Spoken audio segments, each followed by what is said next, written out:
Bonjour mes frères et mes sœurs. Pourquoi Job est-il décrit dans la Bible comme étant un homme droit et intègre devant Dieu? C'est quoi que d'être intègre? C'est quoi l'intégrité? Pourquoi dans la Bible, certains prophètes sont appelés comme des gens intègres? À nouveau, je vous pose la question, c'est quoi l'intégrité? Comme vous avez vu dans Job, Dieu a dit intègre et droit. Donc ce sont des choses qui vont ensemble. Alors la question que je vous pose, Dieu pourrait-il vous dire, ou bien dire à votre sujet, voilà une personne qui est droite à mes yeux, qui est intègre à mes yeux. L'êtes-vous? Il est facile de comprendre la signification de ces mots intègre et droit lorsqu'on compare par des antonymes. L'antonyme sera hypocrisie, mensonge, flatterie. Mais ça, on verra dans quelques instants. Prenons d'abord l'intégrité. Comment est-ce que vous pouvez la définir dans votre propre vie? Pouvez-vous trouver des exemples dans votre vie où vous n'êtes pas vraiment intègre ou droit? Ce qui compte, c'est être intègre, droit aux yeux de Dieu. Souvent, nous avons nos propres explications ou interprétations des paroles de Dieu. Lorsque, par exemple, Dieu nous dit « aime ton prochain », nous aimons notre prochain à notre façon et non pas à la façon divine. De même, lorsque Dieu nous dit d'être juste, nous tâchons d'être juste à notre façon et non pas à la façon divine. Alors, lorsque Dieu nous dit « il faut que nous soyons intègres », nous pensons d'être intègres à notre façon et non pas à la façon divine. Je peux vous donner des exemples, à n'en pas finir, où vous n'avez pas été intègre dans votre façon de parler, de vous exprimer, d'agir avec votre prochain, ou même dans un magasin lorsque vous entrez. Autrement dit, vous tâchez d'avoir la meilleure chose pour vous, pour le prix, le bon marché, mettons, le meilleur marché. C'est pas dans la question, mais il y a un petit peu dans les gens cette envie de tricher. Lorsque vous trichez, vous n'êtes pas intègre. Laissez-moi par exemple commencer par quelques exemples dans la Bible où Dieu nous ordonne d'être intègre. Par exemple, dans Lévitique, chapitre 19. C'est intéressant car, voyez-vous, beaucoup de gens pensent que l'Ancien Testament n'est plus valable. Et pourtant, l'Ancien Testament a plein d'exemples où nous pouvons voir comment vraiment nous approcher de Dieu. Dieu nous dit dans Lévitique, chapitre 19, verset 35, regardez comme c'est clair.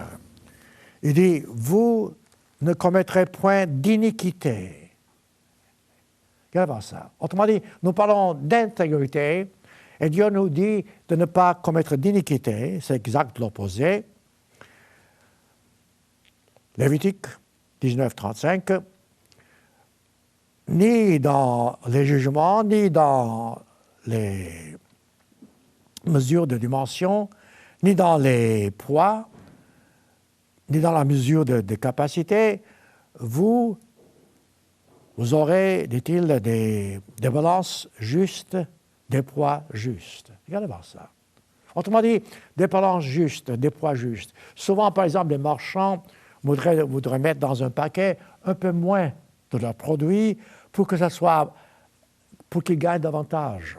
Lorsque vous avez 1 million de paquets, si dans chaque paquet il y a un petit gramme de moins, ça fait un grand bénéfice.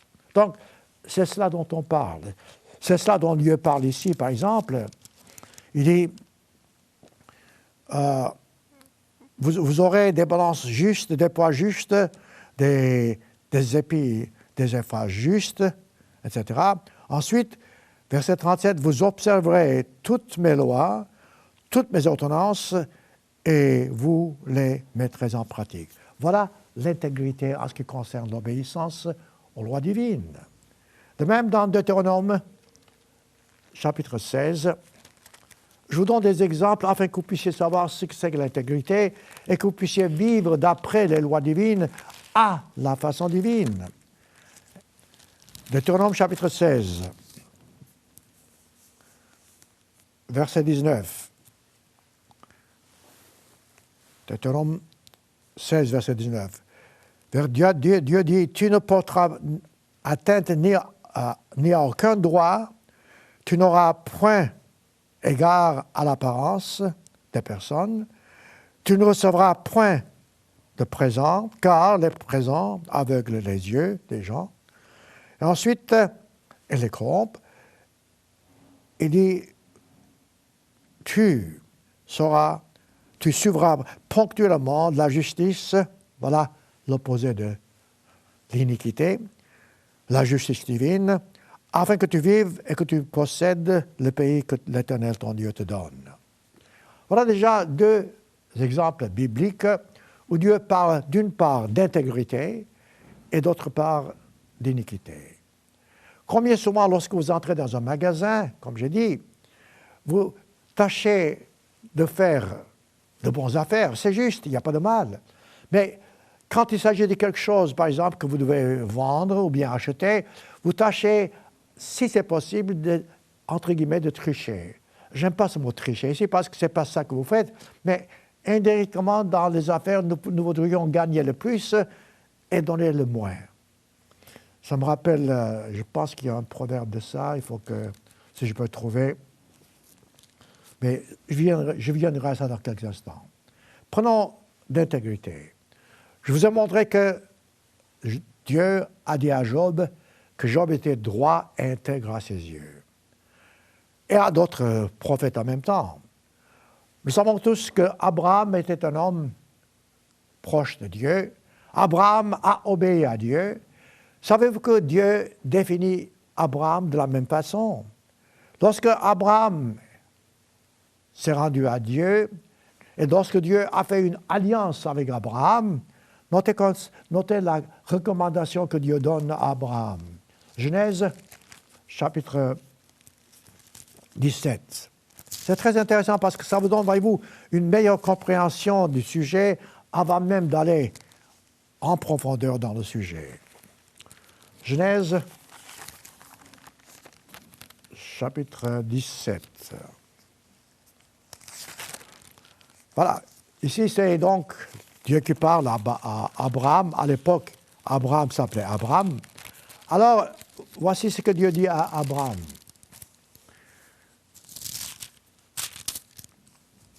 Chapitre 17, verset, je cherche toujours le verset ici.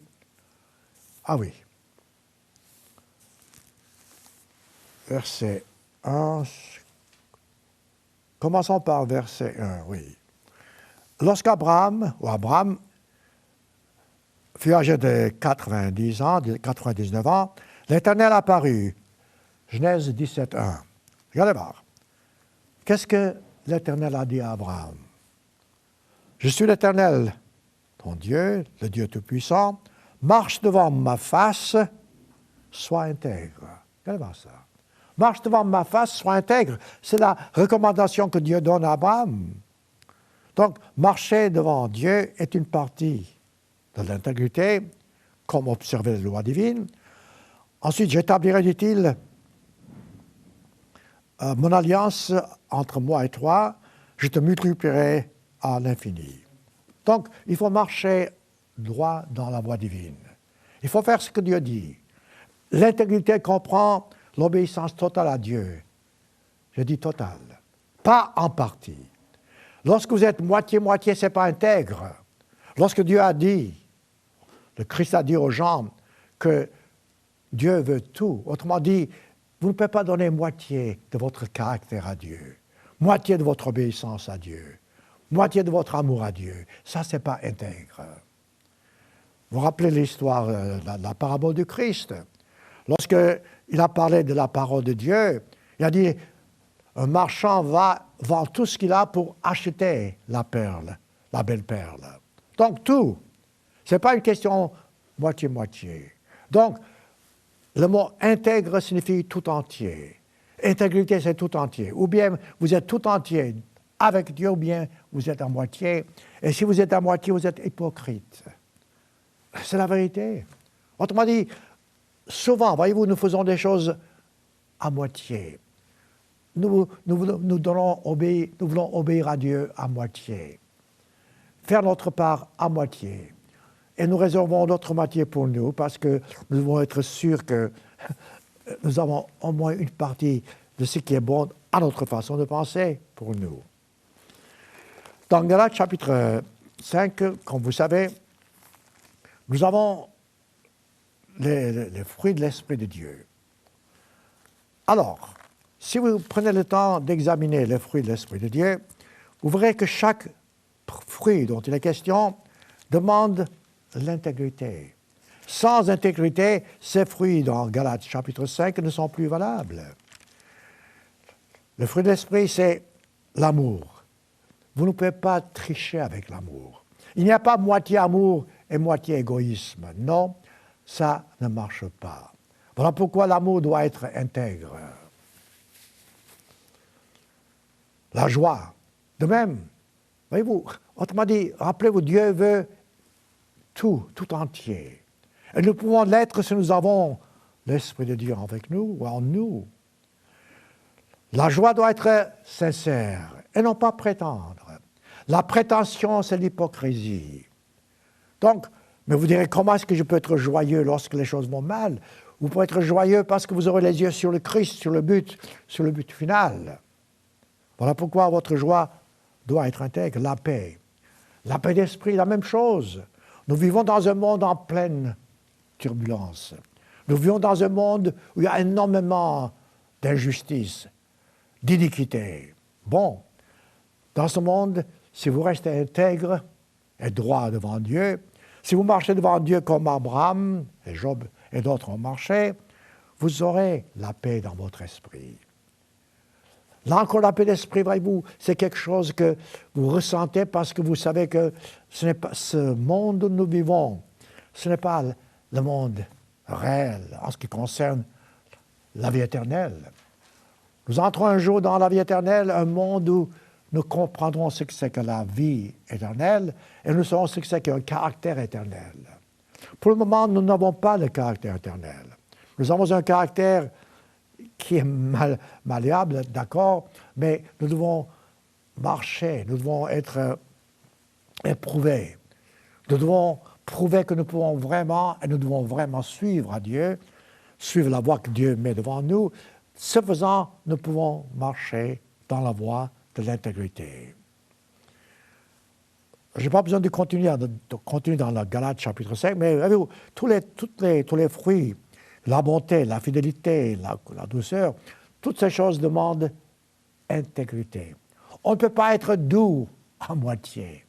On ne peut pas être vraiment gentil à moitié.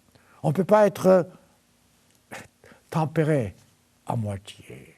Si, on peut être humainement parlant, mais je ne parle pas de façon humaine. Je parle de la façon dont Dieu veut que nous soyons.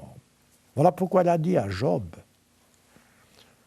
que Job était un homme droit, intègre. Et il a dit à Abraham, sois intègre. Rappelez-vous, intègre signifie tout entier. Pas une partie, mais tout entier. On ne joue pas avec les mots. Évidemment, on peut parler d'honnêteté, de fidélité. Tout ça, c'est une partie d'intégrité. Les qualités dont nous parlons ici dans Galates, c'est une partie du caractère divin, mais tout ça ensemble demande l'intégrité. Vous savez, je me rappelle l'histoire il n'y a pas longtemps de quelqu'un qui avait trouvé un porte-monnaie avec beaucoup d'argent. Alors, voilà la tentation. Vous êtes pauvre ou riche, ça n'a pas d'importance. Tout d'un coup, vous voyez un porte-monnaie avec, mettons, 10 000 euros, bien 20 000 ou 30 000 ou 100 000, je ne sais pas. Alors, voilà la tentation. Que faites-vous? Il n'y a aucune preuve que vous ayez trouvé ce porte-monnaie. Personne ne vous a vu. Que faites-vous? Vous tâchez de trouver le propriétaire, ou bien d'aller à la gendarmerie, de rendre ce porte-monnaie, ou bien vous les gardez. Voilà. Voyez-vous, voilà la tentation humaine. Si vous rendez l'argent, et il se peut que le propriétaire ne vous donnera même pas un sou, ou bien il vous récompensera à sa façon, mais ça ne sera jamais la somme totale du porte-monnaie. Voilà, c'est un exemple. Cet exemple arrive souvent, vous savez, dans la façon dont nous trouvons quelque chose, dont nous nous comportons envers les gens. Il y a toujours cette envie de tricher. Regardez voir à l'école. À l'école, les enfants veulent réussir à leur examen et il y a des questions qu'ils ne comprennent pas, alors ils regardent un peu à gauche et à droite pour savoir si leur voisin a la bonne réponse. Et c'est tricher. Alors, humainement parlant, on dit « oh, c'est un peu tricher ». Non, ce n'est pas un peu tricher. C'est tricher, un point c'est tout, et se manquer d'intégrité. Ce sont de petits exemples, mais ça vous aide à comprendre, voyez-vous. Voilà pourquoi je dis « examinez votre vie ». Souvent, vous pouvez regarder autour de vous, mais la question principale, c'est vous-même. Où en êtes-vous? Êtes-vous vraiment honnête devant Dieu? Êtes-vous vraiment sincère avec Dieu? Dans Proverbes chapitre 11, dans les Proverbes, il y a beaucoup d'exemples pour décrire cela. Proverbes chapitre 11, le mot ici est un peu différent, mais je répète, le mot intègre ou intégrité peut être traduit de différentes façons. Honnêteté, fidélité, prudence, ainsi de suite. Proverbes chapitre 11, verset 1. La balance fausse est en horreur à l'Éternel. Voilà la définition de l'iniquité, l'exact opposé de l'intégrité.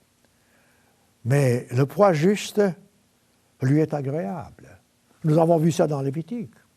Autrement dit, voilà la droiture.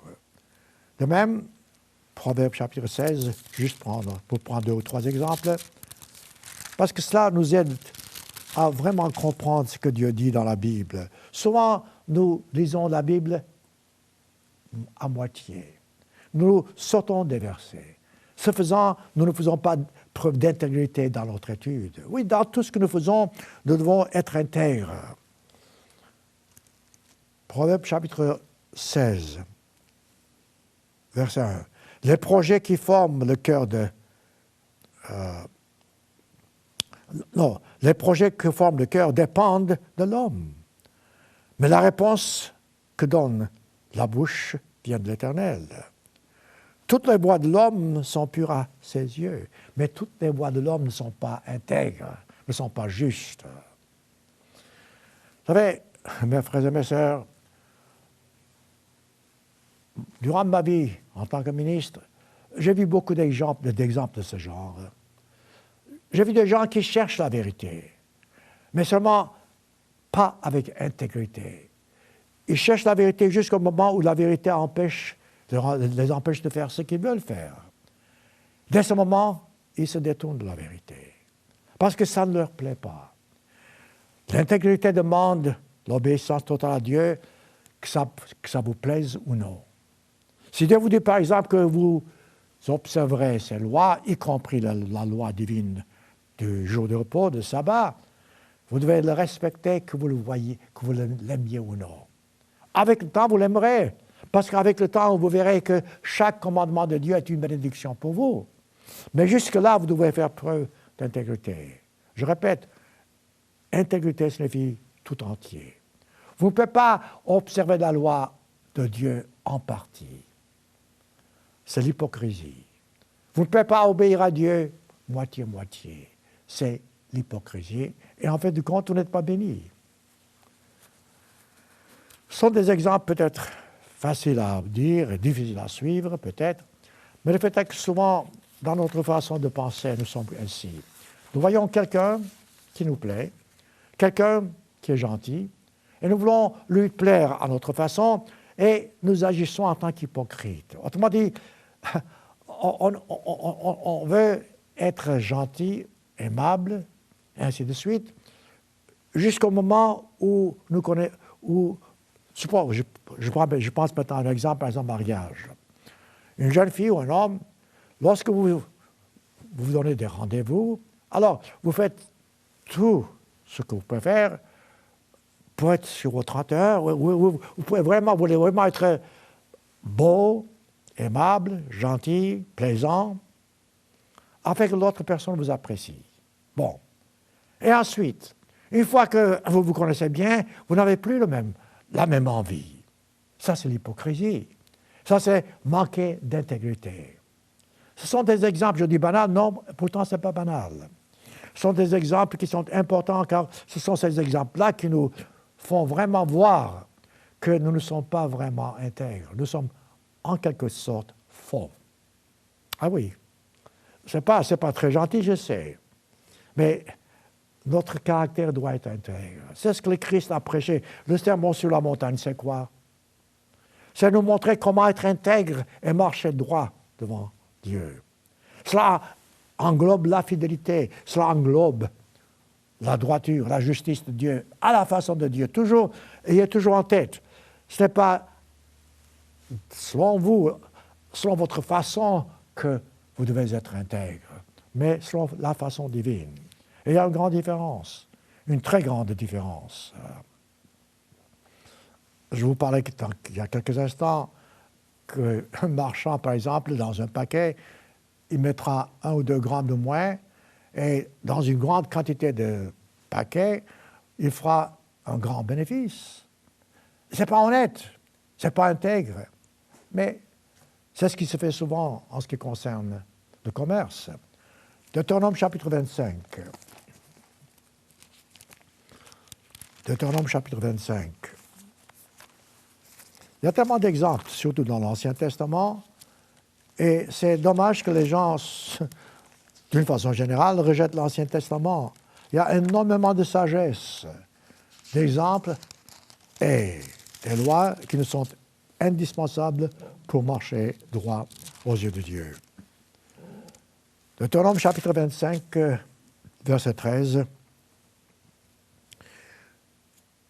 Dieu dit, « Tu n'auras point dans ton sac 2 sortes de poids, un gros, un petit. » Oui, c'est très clair. Tu n'auras point dans ta maison 2 sortes d'effats, un grand, un petit. Tu auras un poids exact et juste. Tu auras un effat exact et juste, afin que tes jours se prolongent dans le pays que l'Éternel te donne. C'est intéressant. À travers la Bible, vous voyez ça. Le Christ a dit la même chose. L'Ancien Testament dit la même chose. Mais nous avons toujours notre caractère humain avec nous. Ce caractère humain qui nous empêche d'obéir à Dieu totalement. Prenez l'exemple de votre travail. Travaillez dans un bureau, dans une usine, qu'importe. Alors, qu'est-ce que vous faites? Plutôt que de faire de votre milieu de travail, vous regardez autour de vous et vous suivez l'exemple des autres qui prennent la vie un peu à la légère, facilement. Comme on dit, n'allez pas trop vite parce que si vous allez trop vite, il faut que j'aille vite aussi. Cette attitude dans un travail. Dans un travail, vous faites ce que vous devez faire sans considérer ce que les autres font. Autrement dit, vous obéissez à Dieu, vous obéissez à votre patron, vous faites le meilleur travail possible. Notez ce qui est marqué dans Éphésiens, chapitre 6. Ce sont des choses peut-être que vous n'avez jamais vraiment analysées ou bien comparées les unes avec les autres, mais le fait est que, à travers la Bible, je répète, Dieu nous donne des exemples d'intégrité. Dans Éphésiens, chapitre 6, l'apôtre Paul nous parle, en ce qui concerne notre travail, chez un patron qui n'est pas converti. Alors, l'apôtre Paul nous dit, écoutez, ce n'est pas une question que votre patron soit converti ou non. Votre attitude doit être comme si vous travailliez pour le Christ. Alors là, vous changez un peu de tactique. Vous direz, oui, mais mon patron est injuste, d'accord. Mon patron n'a pas de cœur, d'accord. Mais lorsque vous travaillez pour quelqu'un, travaillez comme si vous travailliez pour le Christ. Vous verrez donc en fin de compte la récompense. Il se peut que sur le moment même, vous ne voyez pas la récompense. C'est possible. Mais faites confiance à Dieu. Faites confiance à ce qu'il vous dit ici. Notez-le, Éphésiens chapitre 6. Serviteurs, vous l'êtes? Je le suis.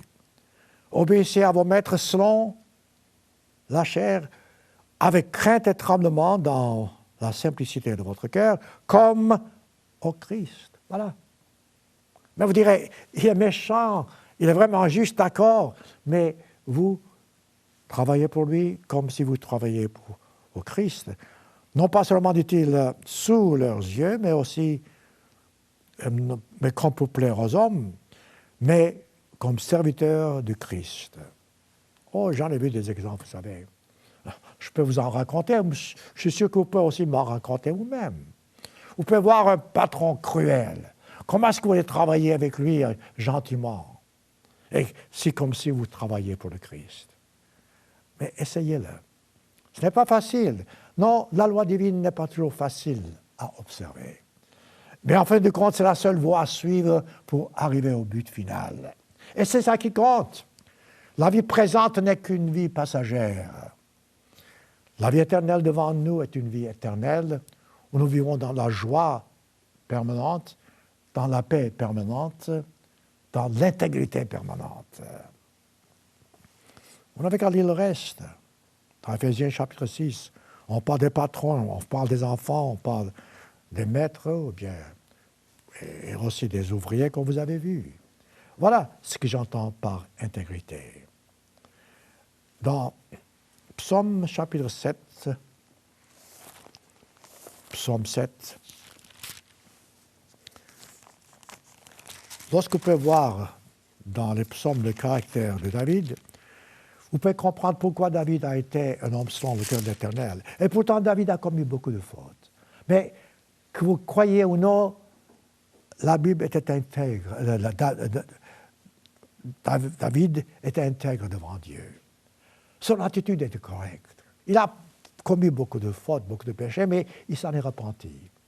Et après la repentance, il n'a pas répété ses fautes. À travers les psaumes, il vous dit comment plaire à Dieu, comment être intègre aux yeux de Dieu, comment marcher dans la voie divine. Voilà pourquoi David était un homme selon le cœur de l'Éternel. Psaume chapitre 7, un psaume qu'il a écrit. Regardez ce qu'il dit. Psaume 7, verset 4. « L'Éternel, mon Dieu, j'ai fait cela, dit-il.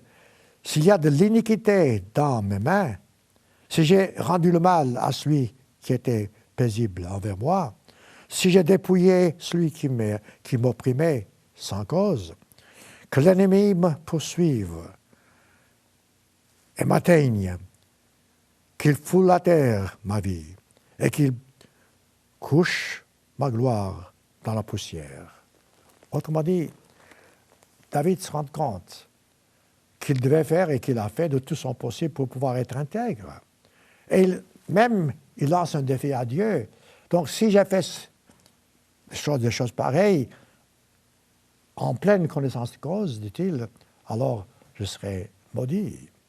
Non, David n'a pas agi par méchanceté.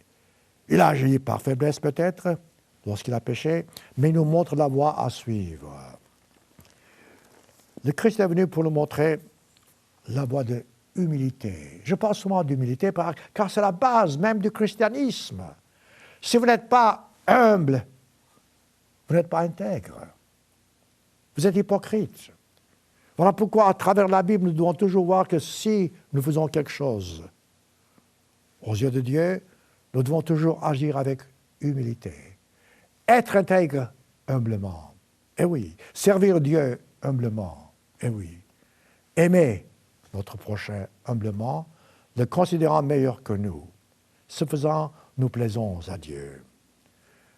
Mais je dis, la nature humaine veut garder une partie pour soi-même. Je n'ai pas besoin de poser des questions. Je peux me voir moi-même comme je suis. Autrement dit, il y a toujours un petit coin dans nos cœurs qui voudrait avoir ce que nous voudrions avoir. Ce que nous voudrions faire à notre façon pour nous plaire. Il y a un exemple frappant dans la Bible à cet effet dans Actes, chapitre 5. Parce que ça vous donne une petite idée comment nous, en tant qu'humains, nous agissons, voyez-vous. Chapitre 5, Actes. Comme vous savez, après la mort et la résurrection du Christ, les apôtres et les disciples du Christ étaient persécutés. Et ils craignaient donc les Romains, les autres qui attaquaient la religion chrétienne.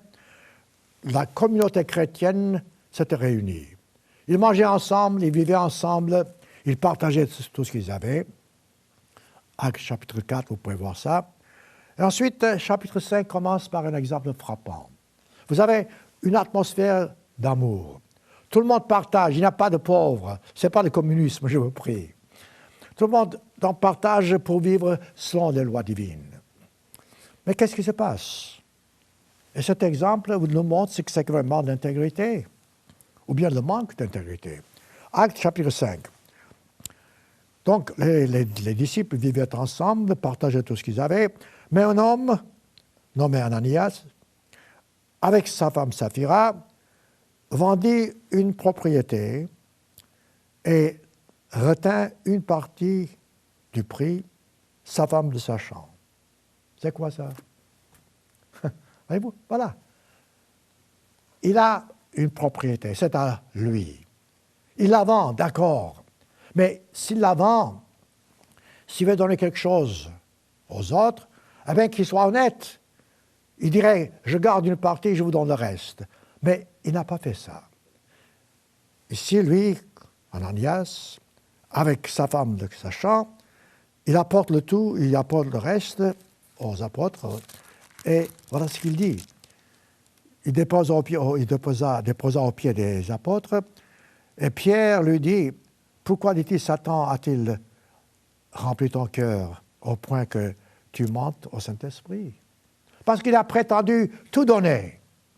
Non, mes frères et mes sœurs, n'agissez pas de cette sorte. Cet homme-là aurait pu dire, voilà, je garde une partie, je vous donne le reste. Mais non, il prétendait comme quoi il était tout entier, qu'il était intègre, alors qu'il mentait. Évidemment, nous agissons souvent aussi sous l'influence satanique, comme ici. Et il dit, pourquoi tu mentais au Saint-Esprit et que tu aies retenu une partie du prix du champ. Et Pierre dit, écoute, s'il n'eût pas été vendu, ne te reste-t-il pas? Et après ça, après qu'il a été vendu, dit-il, après être vendu, le prix n'était-il pas à ta disposition? Comment as-tu vraiment mettre en ton cœur un pareil dessein? Ce n'est pas à des hommes, dit-il, que tu as menti, mais à Dieu. Verset 4. Vous connaissez le reste. Ananias a perdu sa vie. Plus tard, la même chose avec sa femme. Lorsque sa femme revient et les apôtres demandent, est-ce que c'est ainsi que pour ce prix que vous avez vendu le terrain? Elle dit oui. Là encore, elle suit l'exemple de son mari. Elle n'avait qu'à dire non, ce n'est pas à ce prix-là. Nous avons gardé une partie, nous vous donnons d'autres parties. Alors il n'y aurait pas de problème. Mais dans ce cas, les deux ont perdu leur vie. C'est un exemple frappant. Vous savez, quand on lit des choses comme ça, on pense que c'est toujours quelqu'un d'autre. Mais examinez votre vie à vous-même. Votre façon d'agir, de réagir, de répondre aux gens, même à leurs questions. Y a-t-il toujours ce genre de sentiment dans votre cœur? Est-ce vraiment cet esprit qui vous guide, esprit, comme vous pouvez voir ici, de garder pour vous et donc de donner moitié ou bien en partie, mais pas tout? Dieu demande tout. Dieu demande votre caractère en entier. Ce n'est pas facile, mais la seule façon, je répète, de parvenir au but. Proverbe 12. Proverbe 12. Je répète, il y a beaucoup d'exemples dans les proverbes qui nous aident à mieux comprendre ce que c'est que l'intégrité. Proverbe 12, verset 22. Les lèvres fausses sont en horreur à l'Éternel. Comprenez-vous ceci? Autrement dit, le mensonge est une partie de l'iniquité. Certes, c'est l'iniquité, mais nous pensons que nous ne mentons pas lorsque nous mentons un peu. Un petit mensonge. Non, il n'y a pas de petit mensonge aux yeux de Dieu. Il n'y a pas des mensonges qui seraient tolérables. Donc, des lèvres fausses sont des lèvres fausses et sont en horreur éternelle. Mais ceux qui agissent avec vérité lui sont agréables.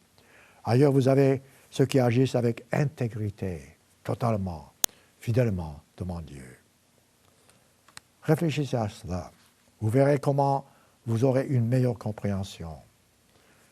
Prenons votre vie exemple, votre vie chrétienne. Êtes-vous baptisé, membre de l'Église de Dieu? Êtes-vous intéressé à la vérité? Lorsque vous entendez la vérité, ou lorsque vous avez entendu la vérité, jusqu'à quel point acceptez-vous cette vérité? Jusqu'au point où cela vous plaise, ou bien jusqu'au point où vous devez tout rendre s'il le faut?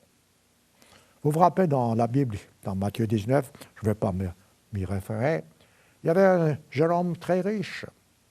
Donc, il voulait savoir quel est le prix de la vie éternelle, pour ainsi dire.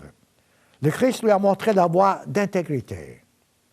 Aime ton Dieu de tout ton cœur, ou de tout ton cœur, et non pas à moitié cœur, et aime ton prochain de toute ton âme. Donc voilà l'intégrité. Le jeune homme dans la Bible, dans cette histoire, est honnête. Il dit, je ne peux pas faire ça. Pourquoi?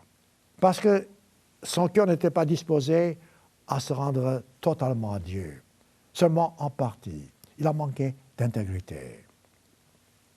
De même, prenez votre exemple en ce qui concerne la façon dont vous êtes entré dans l'Église. Êtes-vous entré avec des préjugés? Était-ce pour gagner quelque chose? Parfois, une jeune fille entre dans l'Église, entre guillemets, veut se faire baptiser parce qu'elle s'intéresse à un homme. Ou de même, un jeune homme veut se faire baptiser parce qu'il s'intéresse à une jeune fille qui est convertie. Ce faisant, vous jouez de la comédie. Eh oui, ça, ce n'est pas vraiment honnête.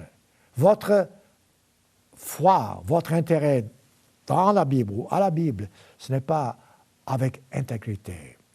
Vous devez vous rendre à Dieu non pas parce qu'il y a quelque chose dans l'Église qui vous intéresse ou quelqu'un. Vous devez vous rendre car vous savez que Dieu est juste, Dieu est bon, Dieu est fidèle, Dieu vous garde à tout moment, vous protège et vous promet la vie éternelle. C'est ça votre but. Si vous avez ça en tête, alors rien ne vous empêche d'être intègre en ce qui concerne votre vie physique ici-bas. Mais la plupart du temps, les gens ne comprennent pas cela. Les gens mettent le côté physique de la vie avant la partie spirituelle qui est devant nous. Enfin, je parlais justement de baptême, non parce que j'ai un exemple en tête. Prenons Actes chapitre 8. Voilà un exemple qui va nous aider. Ce n'est pas votre cas, je suis sûr, mais ce sont des exemples qui nous permettent de comprendre mieux ce dont nous parlons. Ici, nous avons un homme qui voulait se faire baptiser, qui voulait comprendre la vérité, qui voulait avoir l'Esprit de Dieu. Pourquoi? Était-ce pour servir? Non. Était-ce pour obéir à Dieu? Non. Il voulait être baptisé, recevoir l'Esprit de Dieu pour pouvoir être grand à ses propres yeux, pour gagner beaucoup d'argent. Actes chapitre 8.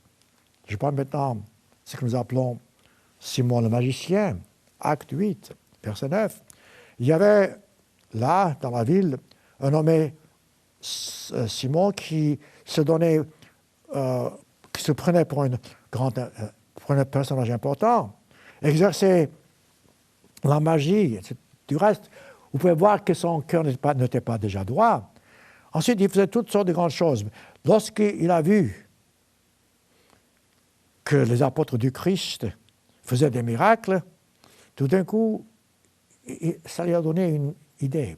Verset 12. Quand ils crurent à Philippe, qu'il annonçait la bonne nouvelle du royaume de Dieu, qu'est-ce qui se passe? Simon lui-même crut entre guillemets, et après avoir été baptisé, donc il a demandé le baptême. Alors, je vous pose la question. Pour quelle raison Simon le magicien voulait-il être baptisé? Parce qu'il a vu que le miracle que les apôtres faisaient, c'était par le Saint-Esprit. Il voulait se faire baptiser, avoir le Saint-Esprit pour faire de même, être plus important encore aux yeux des autres. Vous connaissez le reste. Parce que les apôtres l'ont vu, et Pierre et les autres. Pierre lui a dit, écoute, repens-toi. Parce que tu veux gagner l'Esprit de Dieu. Vous ne pouvez pas gagner l'Esprit de Dieu. Vous ne pouvez pas recevoir l'Esprit de Dieu par des motifs qui sont nocifs aux yeux de Dieu. Voilà pourquoi je vous parle, même le baptême doit être intègre. Lorsque dans l'Église de Dieu, nous parlons de la Pâque, le jour où nous devons vraiment nous purifier l'âme, nous rappeler le sacrifice du Christ, voilà l'un des examens que nous devons tous faire. Demandons-nous, suis-je entré dans l'Église avec l'attitude de servir? Suis-je entré dans l'Église pour abandonner mon caractère charnel? Suis-je entré dans l'Église pour vraiment obéir à Dieu, pour être intègre, tout entier, et non pas moitié-moitié? De la réponse, vous saurez où vous en êtes. Continuons. Dans Luc, chapitre 3,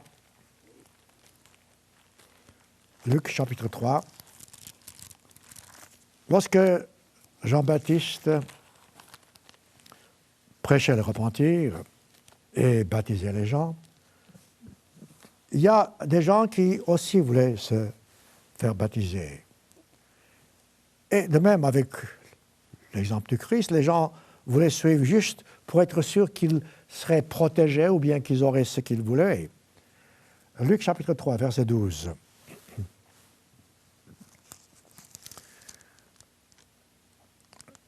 Nous parlons maintenant de Jean-Baptiste. Alors, verset 12, « Il vient aussi des publicains pour être baptisés et lui dire, « Maître, que devons-nous faire ?» Ici, nous parlons de Jean-Baptiste d'une part et aussi de Jésus-Christ d'autre part, parce qu'avant, c'était les disciples de Jean-Baptiste, mais maintenant, les gens viennent auprès du Christ, ils voient que les disciples du Christ baptisent aussi, et ils posent une question. Pour être intègre, que devons-nous faire? Au-delà de ce qui vous a été ordonné. Oh non, le Christ a dit, il leur répondit, verset 13, « N'exigez rien au-delà de ce qui vous a été ordonné. » Des soldats aussi lui dirent, « Et nous ?» Il leur a dit, « Ne commettez ni extorsion, ni fraude envers personne, et contentez-vous de votre salaire. » Ainsi de suite. Autrement dit, le Christ a donné des exemples. Ailleurs, Jean-Baptiste, lorsque les gens sont venus pour être baptisés, il dit, « Race de vipère », il a dit, « Pourquoi venez-vous auprès de moi ?» Il voulait se faire baptiser pour les mêmes raisons que je viens de vous dire, pour des raisons personnelles. Ça, ce n'est pas intégrité. Ça, c'est l'hypocrisie. Et il n'y aura pas d'hypocrite dans le royaume de Dieu. Dans Matthieu chapitre 10, je tâche de vous donner des exemples qui pourraient mieux vous aider à comprendre ce sujet. Matthieu 10, verset 19.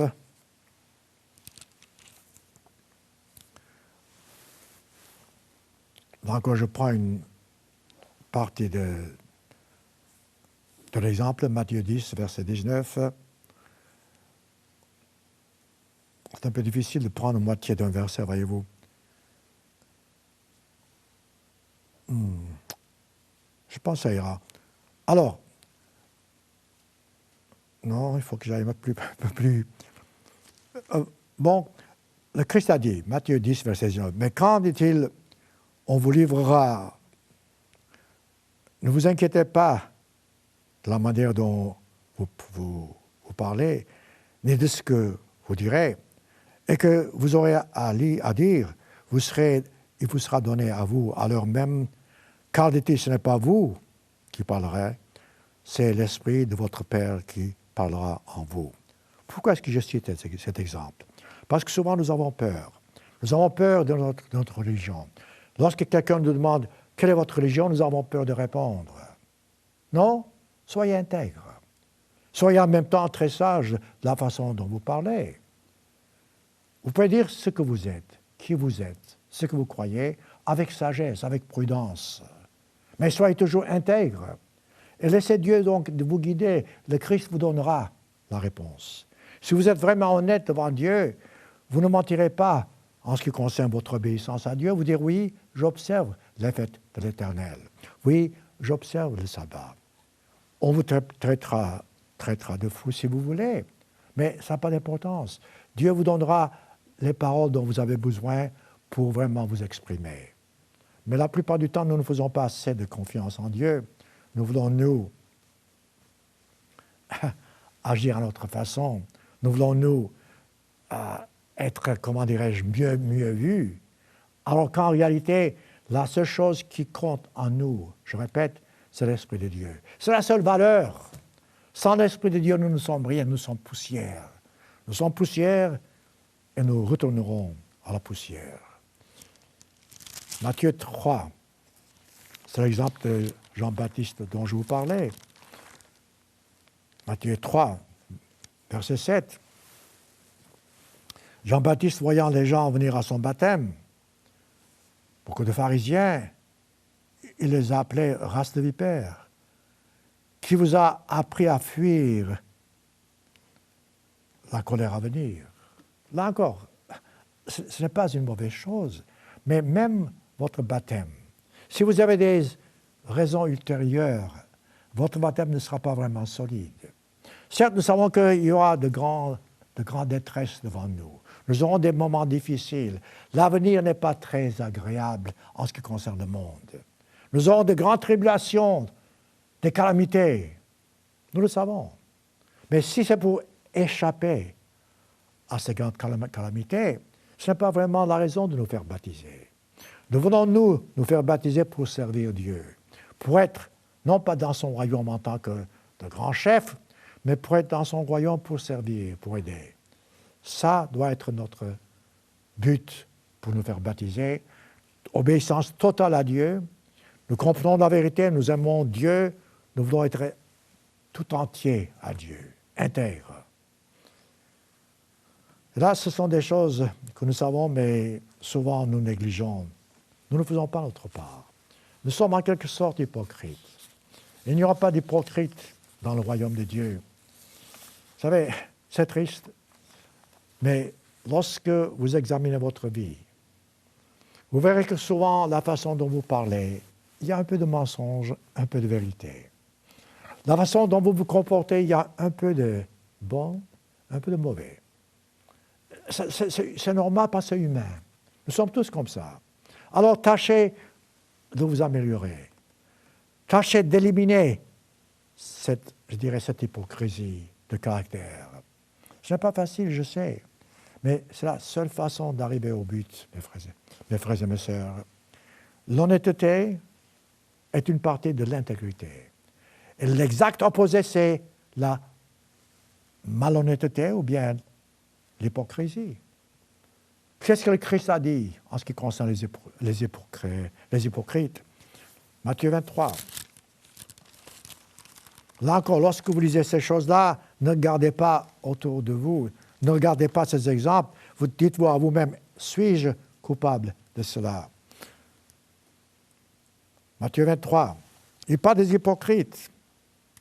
Tout au long de ce chapitre, il dit aux pharisiens, verset 13 par exemple, « Malheur à vous, dit-il, scribes et pharisiens, hypocrites, parce que vous fermez aux hommes le royaume de Dieu, vous n'y entrez même pas. » Verset 14, « Malheur à vous, dit-il, parce que vous dévorez les maisons des veuves, etc. » Verset 15, « Malheur à vous, scribes et pharisiens, parce que vous courez, dit-il, la mer et la terre pour faire un prosélyte.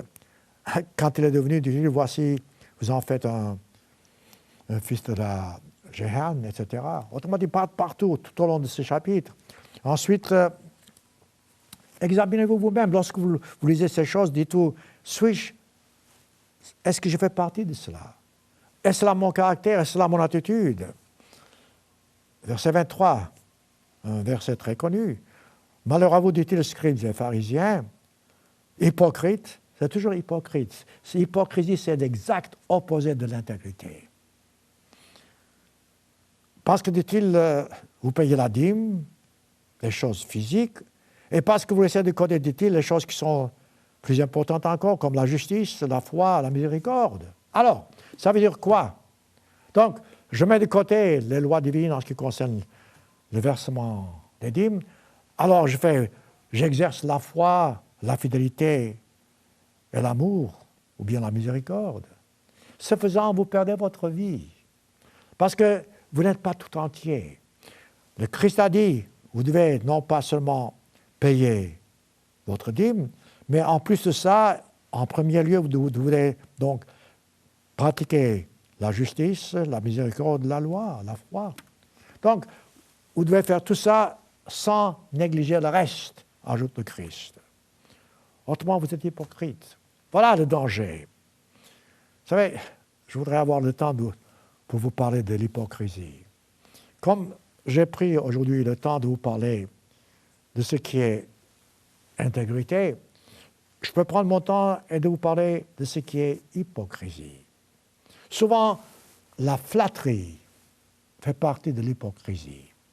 Vous flattez quelqu'un, vous lui dites de bonnes paroles, non pas parce que c'est vraiment le cas, mais parce que vous voulez gagner quelque chose. Ce faisant, vous êtes hypocrite. Là encore, je vous mets à l'épreuve, je sais. Mais nous sommes tous la même chose. Pourquoi, par exemple, si quelqu'un est puissant et fort, vous vous tenez à ses côtés? Il n'y a rien de mal à ça, mais quels sont vos motifs? Quelles sont vos intentions? C'est pour gagner quelque chose? C'est pour être élevé? C'est l'hypocrisie et ce n'est pas juste. Vous flattez, il y a une grande différence entre faire des compliments qui sont justes, qui sont honnêtes, sans méchanceté, et la flatterie. Si par exemple vous apprenez quelque chose, dites-le honnêtement, ouvertement, intégralement, avec droiture du cœur, que vous appréciez, c'est juste. Il n'y a pas mal de ça. Il n'y a pas mal à cela. Mais souvent, ce n'est pas le cas. Souvent, vous flattez quelqu'un parce que vous voulez avoir son attention, gagner une faveur, ou bien plaire à quelqu'un. Je sais que ce sont des vérités qui blessent, je sais. Mais nous sommes tous coupables de cela. Nous flattons quelqu'un parce que nous voulons nous approcher de lui pour une raison égoïste. Peut-être pour gagner quelque chose, pour avoir un travail et je ne sais quoi d'autre. Ce sont des choses qui déplaisent à Dieu. La flatterie, je répète, c'est l'exact opposé de l'intégrité. Laissez-moi vous donner, vous citer un ou deux exemples dans la Bible. Psaume chapitre 81. Psaume 81.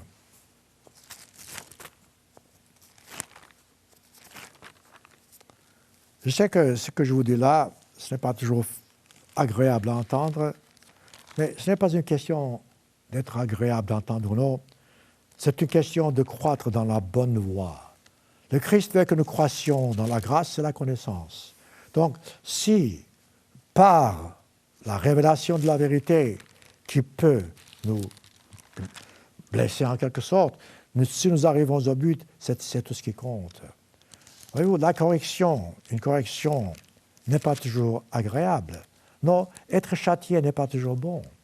Mais il vaut mieux être châtié, être corrigé, que d'être hypocrite et de perdre votre vie éternelle.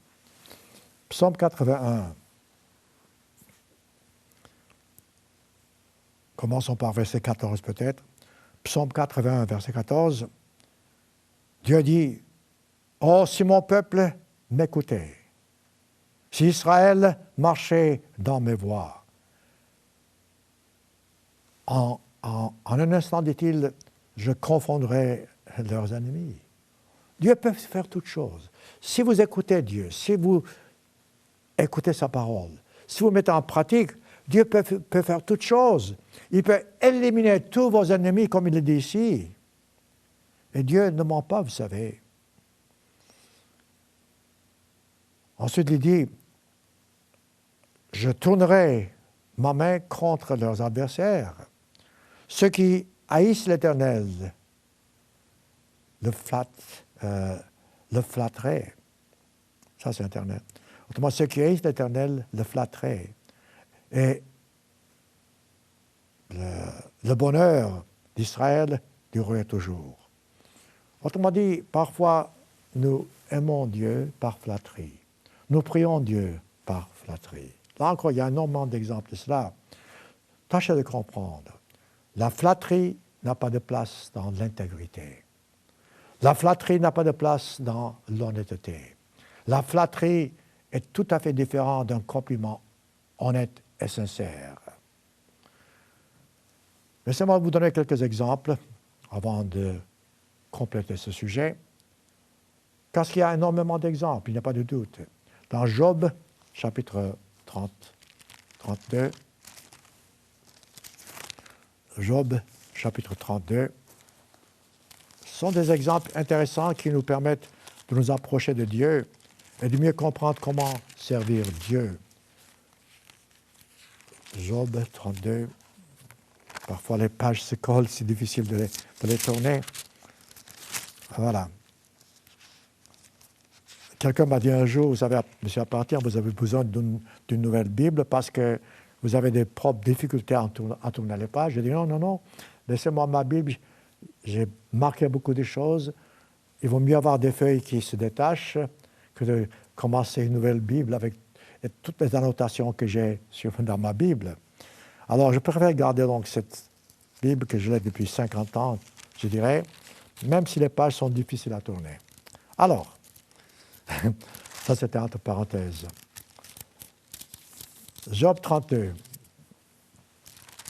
Job 32, verset...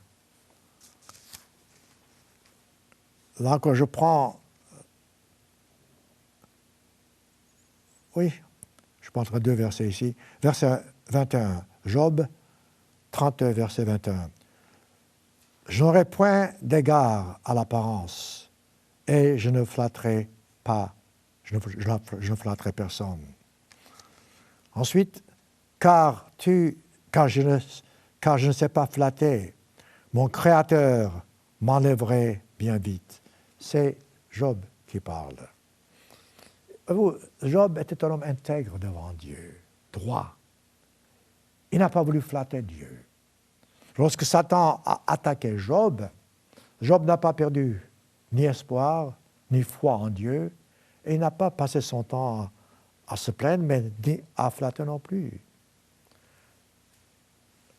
Si vous prenez la Bible dans son ensemble, si vous voyez ces exemples que je viens de vous donner, vous verrez que Dieu nous donne dans la Bible plusieurs exemples afin que nous puissions nous approcher de lui, mieux de nous approcher de lui, afin que nous puissions connaître mieux la voie à suivre.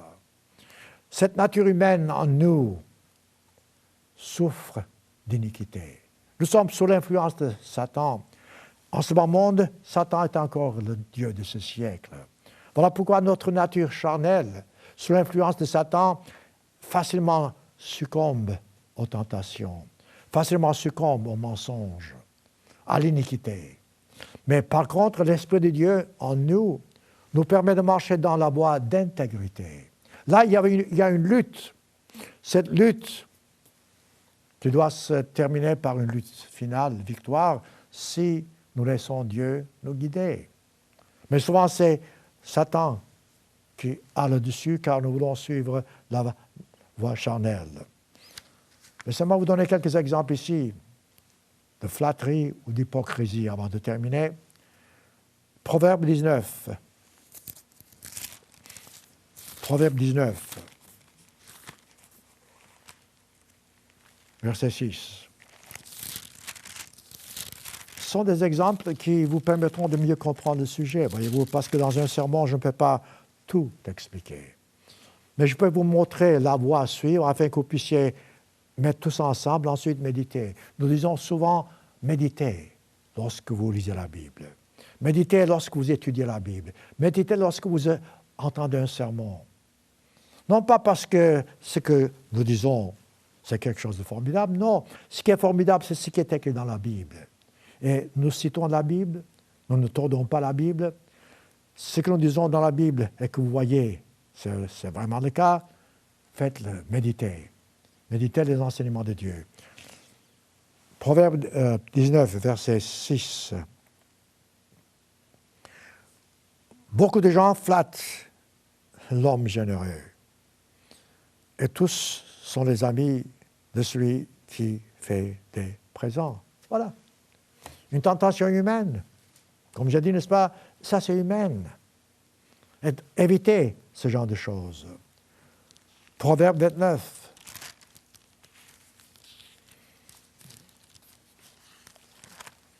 Verset 5. Le livre des Proverbes, c'est un livre magnifique, car ce livre nous montre les tendances humaines et en même temps les instructions divines pour que nous puissions mieux nous approcher de Dieu. Proverbe 29, verset 5. Un homme qui flatte son prochain tend un filet sous ses pieds. Ah, voyez-vous, ça, ou bien sous ses pas. Voyez-vous, prenez votre temps, réfléchissez à cela. Voilà un proverbe très clair et qui nous instruit, qui nous donne un aperçu à notre caractère à nous. Nous sommes tous, je répète, dans la même situation. Écoutez, moi je voudrais que vous m'aimiez, mais ça c'est pas honnête. D'abord, il faut que moi je vous aime afin d'être aimé. Ça c'est la voie divine, voyez-vous. Moi je voudrais que je puisse réussir, mais ça c'est pas honnête. La raison pour laquelle je veux réussir, parce que je veux mieux servir. Ça, c'est intégrité, ainsi de suite. La même chose avec vous. Une fois que vous comprenez cette différence, vous comprenez ce que c'est que l'intégrité et la flatterie. Regardez voir le Christ. Il avait tout, absolument tout. Il a tout abandonné. Pourquoi? Parce qu'il nous aime. Parce qu'il nous montre la voie à suivre. Il nous a mis la voie, il nous a montré la voie à suivre pour arriver là où il est lui. C'est-à-dire la pleine gloire.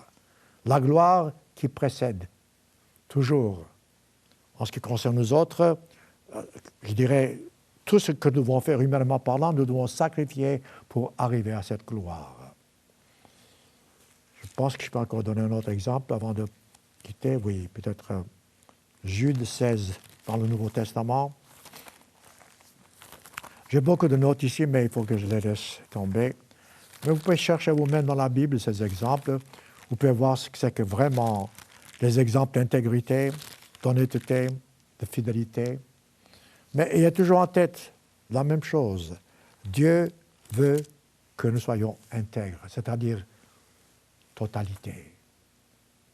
Nous devons aimer Dieu de tout notre cœur. C'est le premier commandement. Dieu n'a pas dit « aimez-moi moitié-moitié ». L'amour doit être total.